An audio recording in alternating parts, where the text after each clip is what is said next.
पहले की बात है। हिमालय की तराई में एक गांव बसा था जिसका नाम चित्रकूट था।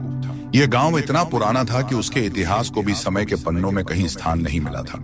कहते हैं वहां एक प्राचीन मंदिर था जिसे लोग लक्ष्मी कुंज के नाम से जानते थे, लेकिन अब वह मंदिर सूना, वीरान और खंडहर बन चुका था। गांव के लोग उस ओर झांकने से भी डरते थे, क्योंकि उनके अनुसार वहां कोई देवी नहीं बल्कि शाप बसता था।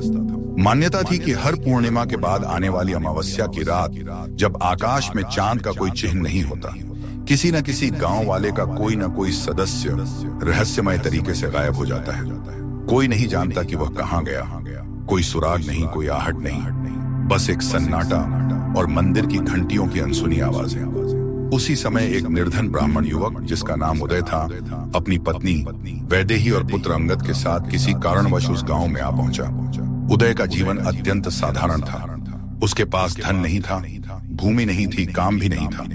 उसके पास केवल एक रुद्राक्ष की माला और माँ तुलसी की लकड़ी से बनी माला थी, जिसे वह अपनी साधना का एकमात्र साधन मानता था। वह गांव के बाहर स्थित एक पुरानी टूटी झोपड़ी में रहने लगा। गांव वालों ने उसे चेताया कि यहाँ अमावस्या की रातों में कुछ अनहोनी होती है, लेकिन उदय निडर था। उसने उत्तर दिया, जहाँ माँ लक्ष्मी का नाम लिया जाता हो वहां मैं निडर होकर रह सकता हूँ। मुझे किसी शाप से भय नहीं। एक दिन शाम को जब उदय जंगल से लकड़ियां काट कर लौट रहा था, तभी उसे मंदिर की ओर से घंटियों की आवाजें सुनाई दी। उसने देखा कि मंदिर के विशाल द्वार बंद हैं, लेकिन अंदर से किसी के चलने फिरने की आहटें और हल्के दीपक के प्रकाश की झलक उसे दिखाई दी। गांव वालों के अनुसार कोई भी वहां नहीं जाता था। वह आवाजें किसी जीवित व्यक्ति की नहीं थी। लेकिन उस रात जब उदय सोया तो स्वप्न में एक स्वर्ण आभा वाली स्त्री उसके सम्मुख प्रकट हुई, जिसके नेत्रों से दीपक की भांति तेज निकल रहा था। उसने कहा, उदय तुझे डर नहीं है, इसीलिए तुझमें श्रद्धा है। मुझे स्मरण कर, तू अकेला नहीं है, मैं तुझे बुला रही हूँ। स्वप्न से जागते ही उदय को आभास हुआ कि यह कोई सामान्य सपना नहीं था। किसी शक्ति ने उसे पुकारा था। कुछ ही दिनों बाद अमावस्या की रात आई। गांव के लोग अपने घरों में कैद हो गए थे। बाहर सन्नाटा था। कुत्तों तक की आवाजें बंद हो गईं, लेकिन उदय एक दीपक और फूल लेकर मंदिर की ओर निकल पड़ा। जैसे ही वह मंदिर पहुंचा, विशाल लोहे के द्वार बिना किसी प्रयास के स्वयं खुल गए। अंदर का दृश्य अद्भुत था। वहां एक पत्थर की मूर्ति थी जो मुखहीन थी। उसके चारों ओर कमल के फूल बिखरे थे और बीचों बीच एक दीप जल रहा था। जैसे ही उदय ने पूजन आरंभ किया, मूर्ति से प्रकाश निकलने लगा और एक गूंजती हुई आवाज मंदिर में फैल गई, यह मंदिर मेरा नहीं, तेरा है। अब क्या तू मुझे पहचानता है?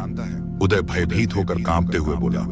मां लक्ष्मी और उसी क्षण मूर्ति से तेजस्वी प्रकाश निकला, जो आकाश में घूमता हुआ उदय के शरीर में समा गया।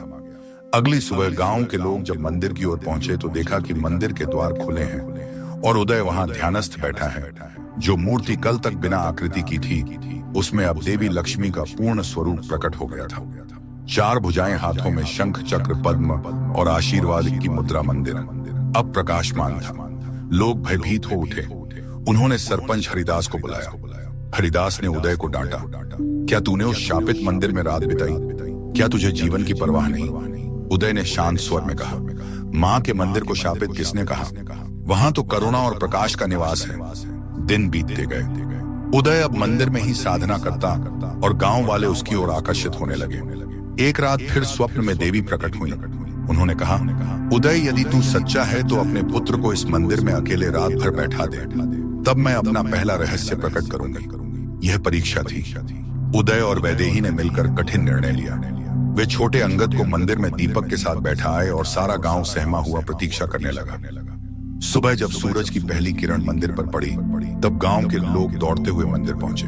वहां अंगद मंदिर के बाहर कमल के फूलों के बीच खेल रहा था। उसके हाथ में एक स्वर्ण कमल था, जिसे वह हंसते हुए देख रहा था। उदय ने जब उस कमल को देखा तो उसकी आंखों से आंसू निकल पड़े। मंदिर की ओर से फिर आवाज आई, यह पहला रहस्य है भय पर श्रद्धा की विजय।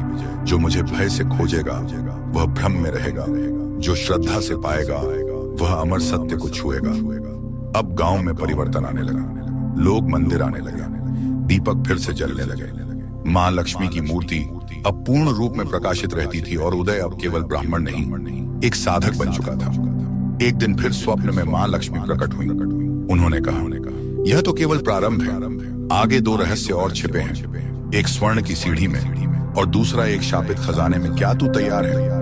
उदय ने आंखें बंद कर उत्तर दिया, हे मां, मैं सेवा में तत्पर हूं। कहानी यहीं समाप्त नहीं होती। यह तो केवल पहला रहस्य था। आगे स्वर्णलोक की सीढ़ियां और एक ऐसा खजाना जो सौभाग्य और विनाश दोनों को एक साथ लाता है। उसकी कथा अगले भाग में प्रकट होगी।